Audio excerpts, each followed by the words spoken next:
with Good Morning Football. We are live in New York City. It's Thursday, March 29th. My name's Kay. This is Nate Burleson. We've got Kyle Brandt. Peter Schrager is back from Orlando, so we're going to be talking a lot about Odell Beckham Jr. and his future and his trade value on the show. We're going to do Throwdown Thursday here in a minute, but we have a champ coming on the show. This is incredible. I'm a little nervous because we're pitting me up against Tim, guys. So Deontay Wilder versus Kay Adams. I'm 5 feet tall. He's what, 6'9"? 6'7". Yeah. 6'7".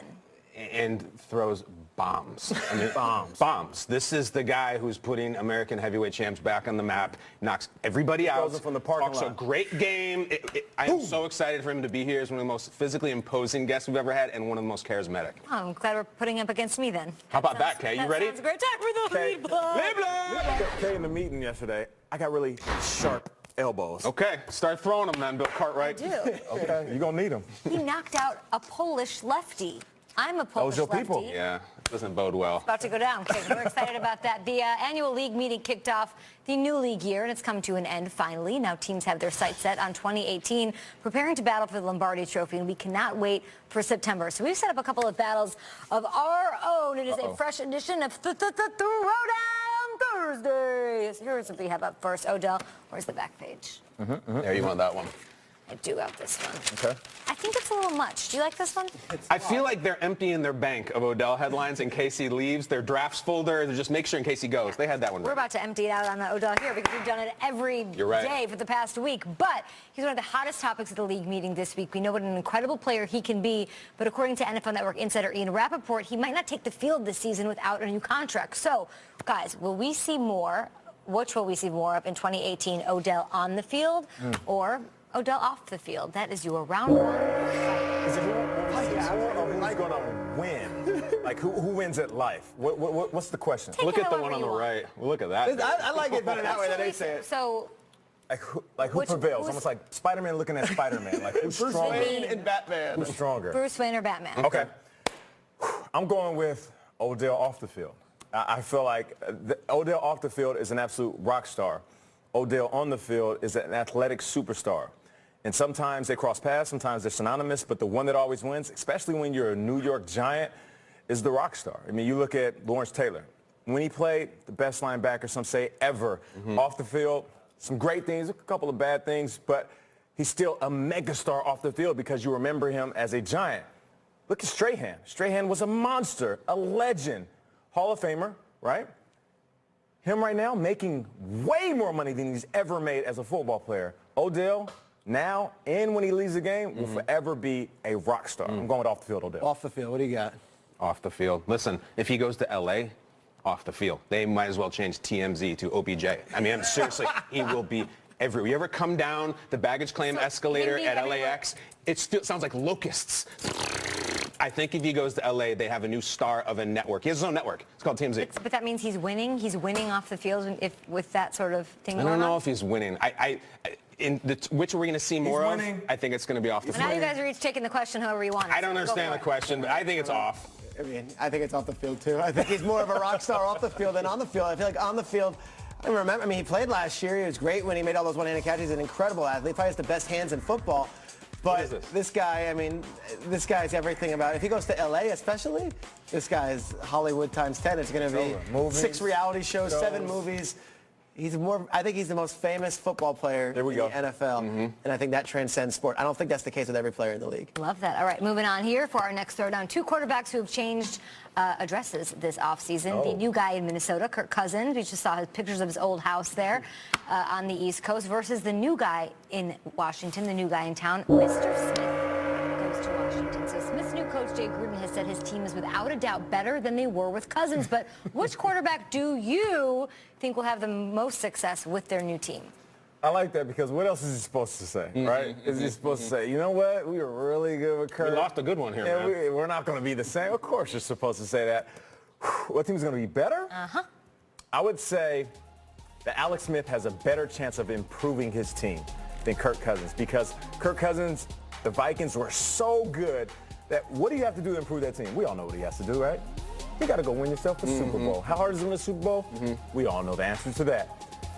Alex Smith, he improves that offense. Run game gets going, pass game gets going, gets them into the playoffs, possibly wins a playoff game. That right there, leaps and bounds of what they were doing with Kirk Cousins. I think Kirk Cousins is a better quarterback than Alex Smith. That wasn't the question, Peter. I think Kirk Cousins is on a better team than Alex Smith. Okay. And I think Kirk Cousins' coach is happy to let 3 other guys walk out the door and is glad to have this guy on his roster. So I think the Vikings, expectations be darned, I think they're going to have a better improved year with Kirk Cousins than they were even with Case Keenum. Because guess what? The wild card that no one's talking about, Dalvin Cook's coming back. Dalvin Cook's coming back, and this team just added Sheldon Richardson. The Vikings got a lot better this offseason. I don't know if I can say the same about the Redskins.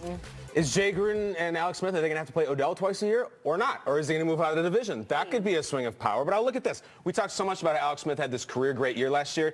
It's because he had a career great supporting cast. It was perfect, those guys they put around him.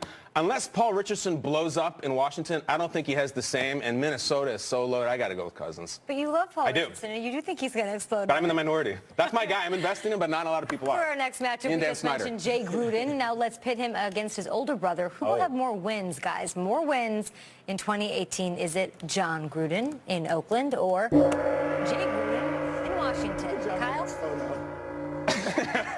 That is the Grudenest photo ever. Well, look, Kate, I mean, is Jay Gruden going to have to play Odell twice a year? No, this is what I would say. There's a thing for Oakland that I don't think it's talked about enough. 2 draft picks of theirs, Gary and Conley and Obi Melifanu, both injured early in the season last year. Like guys that they really invested in weren't out there last year. So not only are they going to get their draft picks this year, they're going to get both of them back. And I think a little like rough and tumble AFC West that somebody could take. So I'm going to go with the elder Gruden brother, John Gruden, man. He's a grinder. I'm going with Jay.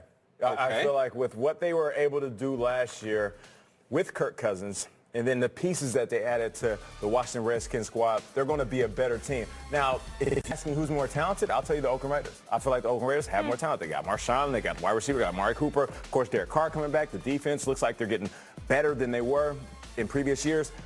But I feel like Washington Redskins are going to have that year that everybody is going to nod their head and say, all right, younger brother, you finally beat Big Bro. No kidding. I actually am going to go with Nate here, too. I think the Redskins, the NFC East is very interesting. The Giants were not good last year. Right. They're in a kind of strange mode right now. We'll see what happens with Beckham. Yeah. The Cowboys are in a bit of a funk right now. I'm not sure what they're going to be. And those are 2 games. And then the Eagles, they always play tough against the Eagles. Now, with the Redskins, we love the additions, obviously, of Jordy Nelson and Doug Martin, and you keep Marshawn Lynch. And it feels a lot like a very offensive team, and I don't know what they got on defense. Khalil Mack and a bunch of other guys. Right. And with that Doug Martin for basically nothing, that's a good deal. And Jordy Nelson, it does feel a bit like a 2013 fantasy football team. And let's see if Marshawn Lynch and Doug Martin and Jordy Nelson are going to be better than Crabtree and some of the other guys that they let go. Any hesitation, guys, that John Gruden has not coached in the NFL since 2008? Oh, yeah. That he's going to have to, like, come back and not relearn, but readjust, develop some chemistry with all of these players? Are we, like, overlooking that a little bit, you think? I think it's a great question, and the answer is absolutely yes. It's flashy as hell. It's expensive as hell. Said this from the get-go. John Gruden won a Super Bowl with Tony Dungy's players and never won another playoff game, and that was a decade ago. I am not expecting the world from him. I hope he does because it'd be a good storyline, but we need to wait. Here's the rub on that. He has been in NFL buildings every Saturday and Sunday for the last 5, 6 years. So he's at least had the chance to absorb and learn. And hey, this is Chip Kelly. He's very innovative. What's he got going on? Okay, here's Doug Peterson. How does he do it? I think that he's been close enough to the game with Monday Night Football and the quarterback camp to know all the rookies and all this stuff that he hasn't been so removed that I feel like he's going to be better at it than maybe people expect. But also, what helps you can also hurt you. And I'm not saying this is the case, but we compliment him for being on TV and seeing the game from a bird's eye view. But when he was doing that, he was also selling entertainment while educating the world. Now, are you that same person? You can't go into a locker room, go into a team meeting room, and sell entertainment in football. We don't care about how well you speak with your hands and how you use the inflection of your voice. Sure. We want you to tell us about football and how we can get better as a football team. So I don't know. Do you dial that down or do you turn up even more? Because I know if you come from TV into the locker room and I'm a player, I don't want to see the Gruden I saw on TV. I want you to be a head coach and a head coach only. Great points there. All right, for our final throwdown, always the most serious and most important, we've got the heavyweight champ about to join us right here at the breakfast table. We cannot wait. We're putting 2 of the most famous fictional boxers of all time because we have the Bronze Bomber joining us in a second. How about going toe-to-toe, though, Clubber Lang from Rocky III against my favorite video game of all time, Punch-Out version of Mike Tyson, guys. Okay. I mean, listen, 007-373-5963, the code against the Tyson. We got it. Clubber Lang's a flash in the pan. This is Hasim Rahman, knocked out Lennox Lewis, flash in the pan. Tyson is the choice here, for sure. Although I will say, Soda Popinski, Yep. Mr. Sandman, Super Macho Very Man. difficult. Might even be more difficult boxers in his own game. Tyson, you get the timing down. It's a wrap. Little Mac wearing a tank top in the ring could knock him out. I will still go with Tyson, though, because Clubber Lang, one-punch knockout, no big deal. Flash in the pan. I'm going Clubber Lang. Look, Peter. this video game, you can skip right to Tyson. It's a little different than having to go and really... Look, Rocky was at the top of his game. He had a pinball machine. Rocky skipped right to Apollo. He had a pinball machine. Everything was going. He was living large. Yeah. He had to go to L.A. He had to train. He had to frolic in the sand and frolic with Apollo Knee in socks. the water. Yes, Tight pants. You had to do all that to get Clubber Lang, get the best of him. Clubber Lang, hey, prediction pain. I'm going, and I like him better than Drago, by the way. It's a villain. That's spicy as hell, Peter. Hot take. That's a real hot take. Let's keep it There is real. no tomorrow. Clubber Lang is based off of Mike Tyson. Let's just keep it real, okay? But when you look at Mike Tyson's punch-out, his ability to sit there and hit you with, and then that one uppercut, it's a wrap. There was no bouncing back. You know, there was no do, and then hit the button and try to get back up. Mario's Once you just got counting hit, you out. the game was over. Little Mac died. They have to use the resuscitator. I think we're not looking at this the right way. I feel like, is there a tougher video game opponent in any video that's game a good than question, Mike Kat. Tyson? No. Originally, Is there a tougher villain in a boxing movie or even in a movie? Yes, than Clubber Lang, sure. So I would say that is why. This is a good social call-out, Kat. My deductive reasoning. Great social Good media. call out. I say think that that it is, in fact, Tyson being the Tyson. toughest opponent. Name a tougher opponent. In a The video Water game. Temple in Zelda Ocarina of Time was very difficult, but it's not a singular person. I think we should ask Twitter. Who was Okay. tougher than Tyson in the original Punch-Out? Who was tougher than What Tyson? end guy? That What is it. And boss? speaking Which of boss? Flappy Bird. champs, the heavyweight champion of the world. Go! And we're going totally.